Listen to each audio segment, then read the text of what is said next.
ले चलते हैं आपको राजस्थान विधानसभा में इस वक्त नेता प्रतिपक्ष गुलाब चंद कटारिया क्या कुछ कह रहे हैं। कोई चिंता की बात नहीं, जो डूबना है प्रदेश को तो डूबेगा।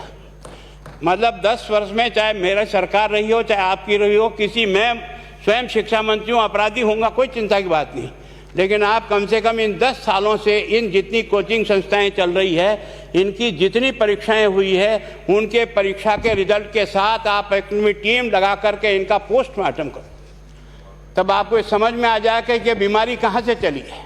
ये बीमारी इन व्यवसायियों के थ्रू चली है। मैं और आप पेपर आउट करेंगे, पेपर लाऊंगा, 5 लाख दे दूंगा, 8 लाख दे दूंगा, मैं क्या 2 करोड़ 5 करोड़ 8 करोड़ दे सकता हूँ क्या भैया?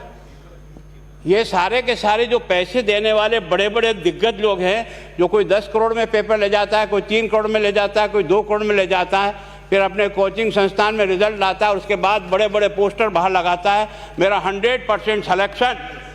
ये है बीमारी की जड़।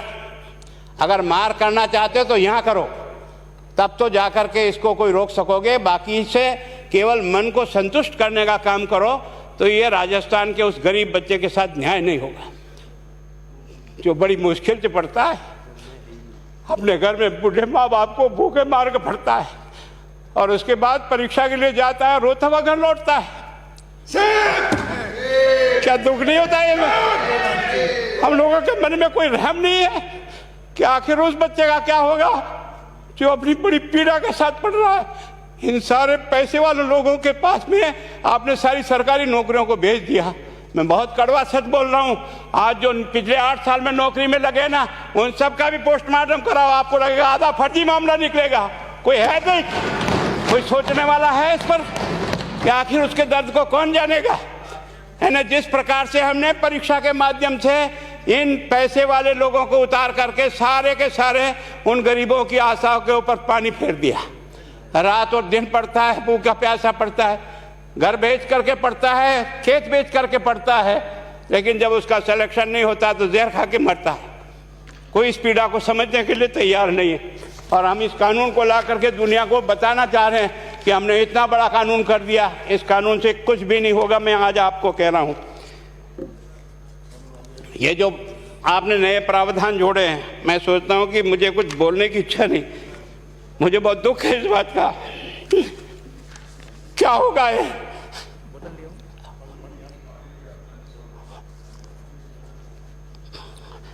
किस तरह की गैंग पालनी है हमने? पानी पिला दो, है ना। मैं उस दिन भी पूछा था कि मैंने कहा ये शिक्षा संकुल पे है, जिन लोगों को ड्यूटी पे लगाया, इसको लगाने वाला दोषी कौन है, जिसके कारण से पेपर जो है ना काट करके निकाल दिया।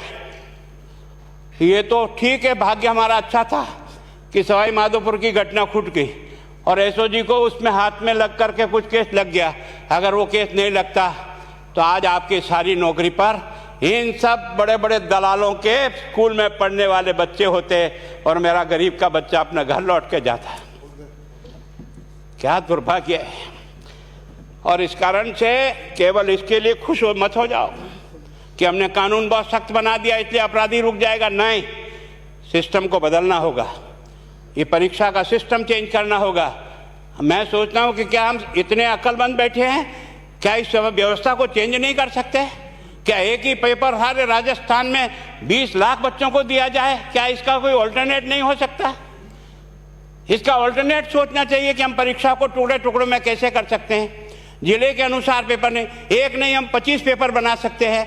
कौन से सेंटर पर कौन सा पेपर जाएगा कोई तय नहीं करेगा कौन सा जाएगा, और हम जो इच्छा होगी उस सेंटर पे वो पेपर भेजेंगे। और ये जितने भी प्राइवेट कॉलेजों में आपने सेंटर बना रखे उनको बंद करो, इनको तुरंत बंद करिए एक ऑर्डर से। जितने भी सरकारी विद्यालय है और सरकारी नौकर ही एग्जामिनर बनेगा और एग्जामिनेशन करेगा, तब तो आप इसको बचा पाओगे। ताकि आप और मैं कितने भी कानून बदल कर दें, आपका वो जांच करेगा, आपका वो अधिकारी आएगा। आपने कहा भाई सेशन जज के नीचे नियुक्ति नहीं होगी, इसके अलग से कोर्ट होगा, बहुत अच्छी बात है। प्रोविजन जो आपने डाले हैं वो स्वागत योग्य है, स्वागत करता हूं, पर इन प्रोविजन को लागू तो आप और मैं ही करूंगा, कौन करेगा? जब हम ही ठीक नहीं है तो इन प्रोविजन क्या रोएंगे अंदर बैठे बैठे? जब तक हमारा दिल और दिमाग ठीक नहीं होगा ना, इस बीमारी का इलाज नहीं होगा। हमने शिक्षा के मंदिर को भ्रष्टाचार की भट्टी में जलाकर खाक कर दिया। दुर्भाग्य हमारा, जहां से कोई आशा की किरण दिखती थी उस गरीब को कि चलो मैं अपनी मेहनत से आगे बढ़ जाऊंगा, लेकिन अब वो निराशा में आ गया। उसको लगा कि अब कोई रास्ता नहीं है। और इस कारण से मैं सोचता हूं कि आप जिस भावना से लाया, मैं आपकी भावना की इज्जत करता हूं, लेकिन केवल आपकी भावना इन बेईमानों को नहीं रोक सकेगी। इसको रोकने के लिए हमको सिस्टम को बदल करके और तुरंत उस पर ध्यान करना चाहिए। कानून 302 का बना हुआ है, क्या मर्डर रुक गए? आप भी जान रहे हो, रोज के रोज पोक्सो कोर्ट में आजीवन कारावास हो रहा, क्या व्यभिचार रुक गया है? अपराधी को दंड मिल सकता है, अपराध बंद नहीं हो सकता है। अपराध बंद करने के लिए जो सिस्टम होते हैं उस सिस्टम में चलो। एकमात्र इस देश में भ्रष्टाचार की भट्टी में देश जल रहा था।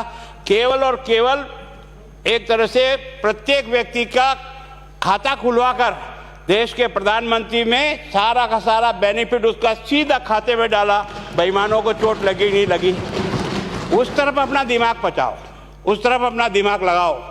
किस बीमारी का इलाज कहाँ है और कैसे हो, इस बारे में चिंता करने की कोशिश करो। मैं कई बार इधर सीकर और इधर गया तो मैं सोचता हूँ कोचिंग संस्थान की बिल्डिंग देंगे ना तो टोपी गिर जाए नीचे से। क्या चीज़ है यार, भगवान ने क्या लक्ष्मी वहीं बरसाई है? और जो बाकी संस्थाएं, उसका कारण यह है कि हमने अपनी दुकान को इतनी कमज़ोर कर दी है कि जहाँ बच्चे अच्छी तरह से शिक्षा लेकर के हम जैसे गरीब पढ़ करके यहाँ आ गए, अब वो रास्ते नहीं हैं। और इस कारण से मेरी बहुत विनम्र प्रार्थना है, इस बीमारी का इलाज चाहिए बच्चे को, कानून से नहीं होगा, कानून के अलावा होगा, और उसमें आप करें। धन्यवाद। Thank you. माननीय मंत्री महोदय।